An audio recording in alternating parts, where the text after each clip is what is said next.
నేను ఇక్కడ ఉండగా మంచం మీద ఇద్దరున్నారంటే అది నా పెళ్ళాము కాదు, ఇది నా ఇల్లు కాదు. ఇదేదో సామాన్ల మూటలాగా ఉంది. ఓ, కొత్త దంపతులుగా ఉంది. సామాన్లు సర్దుకోకుండా మంచం మీద సర్దేసుకున్నారు. అమ్మ గురుడా, నువ్వు దొంగవేనా? వదులు. అరే, రెడీగా కట్టిపెట్టింది కదా అని తేరగా కొట్టేద్దాం అనుకున్నావా? దొంగ సన్నాసి. నేను దొంగను కాదు సార్. ఏంటి ఇంట్లోకి వెళ్లకుండా వీధిలో పెడుతున్నాడు ఏంటి? అరే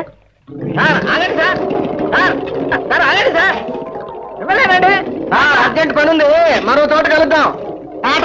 అదేంటి గేటు తీసుంటే గోడ గెంతుతున్నాడు? వీడికి ఏమన్నా పిచ్చే? ఏమిటండి ఏమిటా కేకలు?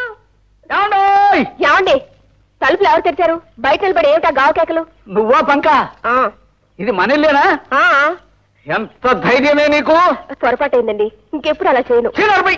సిగ్గులేక చేసింది చాలక మళ్ళీ చేయనంటావా? మర్యాదగా చెప్పు, ఇంతసేపు నీ పక్కలో పడుకున్నాడు ఎవడు?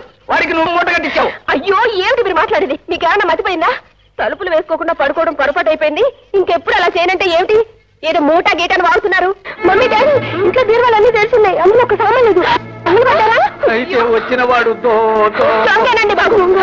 అయ్యో పోయిన వాడు అలాగ పోయాడు. లోపల సామానే ఉంది. పదండి.